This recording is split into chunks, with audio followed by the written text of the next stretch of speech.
महाराष्ट्राच्या राजकारणात सध्या एका प्रकरणाची सर्वाधिक चर्चा सुरू आहे। भाजप नेते विजय चौधरी यांच्या नावाशी संबंधित ऑडिओ क्लिप सोशल मीडियावर व्हायरल झाल्या। या क्लिपमध्ये राज्यातील आणि केंद्रातील भाजपच्या अनेक वरिष्ठ नेत्यांची नावं चर्चेत आली आहेत। केंद्रीय राज्यमंत्री रक्षा खडसे, मंत्री गिरीश महाजन, माजी मंत्री भागवत कराड, मंत्री पंकजा मुंडे, माजी केंद्रीय मंत्री रावसाहेब दानवे आणि माजी मंत्री एकनाथ खडसे यांच्या संदर्भातील संभाषण असल्याचा दावा केला जातोय। या प्रकरणामुळे राज्याच्या राजकारणात मोठी खळबळ उडाली आहे। दरम्यान पोलिसांनीही या प्रकरणात पहिली मोठी कारवाई केली असून तपासाचा वेग वाढविलाय। आजच्या या व्हिडिओमध्ये आपण संपूर्ण प्रकरण सुरुवातीपासून अगदी शेवटपर्यंत समजून घेणार आहोत।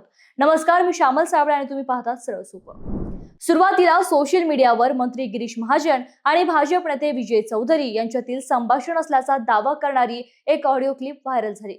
या संभाषणामध्ये केंद्रीय राज्यमंत्री रक्षा खडसे यांच्याबद्दल अत्यंत आक्षेपार्ह शब्दांचा वापर झाल्याचा आरोप करण्यात आला। याशिवाय माजी मंत्री एकनाथ खडसे आणि त्यांच्या कन्या रोहिणी खडसे यांच्याबद्दलही अवमानकारक भाषा वापरण्यात आल्याचंही या क्लिपमध्ये ऐकू येत असल्याचा दावा करण्यात आला। या क्लिप मधील आणखी एक महत्त्वाचा मुद्दा म्हणजे विजय चौधरी वारंवार शिवीगाळ करत असल्याचं ऐकायला येत असल्याचा दावा करण्यात आला।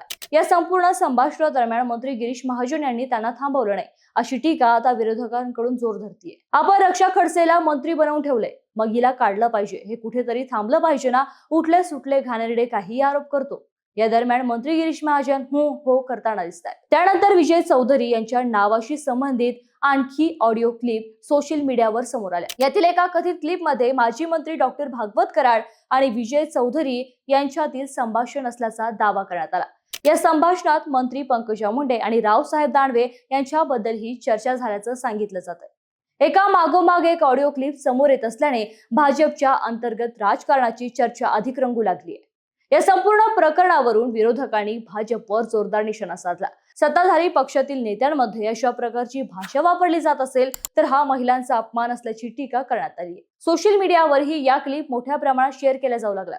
अनेकांनी या प्रकरणाची निष्पक्ष चौकशी करण्याची मागणी केली, तर दुसरीकडे भाजपच्या काही नेत्यांनी या क्लिपची सत्यता, एडिटिंग आणि व्हायरल करण्यामागील हेतू याचीही चौकशी झाली पाहिजे अशी भूमिका मांडली।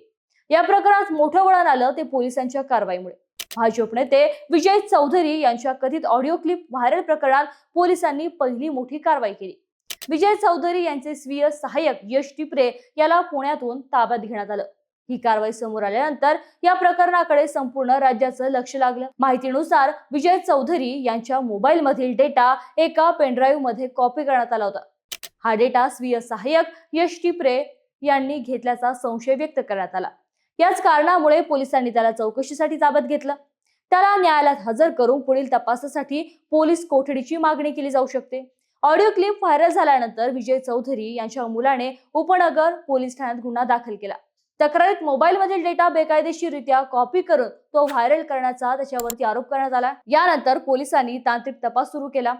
सध्या पोलिसांचा मुख्य भर दोन मुद्द्यांवर आहे। पहिला म्हणजे या ऑडिओ क्लिप नेमक्या कुठून बाहेर आल्या आणि दुसरा म्हणजे क्लिप सर्वप्रथम कुणाला पाठवण्यात आला। यासाठी मोबाईल, पेन ड्राईव्ह, डिजिटल उपकरणे आणि कॉल रेकॉर्डची तपासणी सुरू असल्याची माहिती समोर येते। याशिवाय क्लिप व्हायरल करण्यामागील संपूर्ण साखळी उघड करण्यासाठी पोलिसांकडून अनेकांची चौकशी सुरू आहे। नंदुरबार पोलिसांनी स्पष्ट इशारा दिला आहे की तपास पूर्ण होण्यापूर्वी अशा संवेदनशील ऑडिओ क्लिप सोशल मीडियावर प्रसारित करणाऱ्यांवर कठोर कारवाई केली जाईल। डिजिटल पुराव्यांशी छेडछाड करणं किंवा परवानगीशिवाय खासगी माहिती प्रसारित करणं हा गंभीर गुन्हा असल्याचंही पोलिसांनी स्पष्ट केले।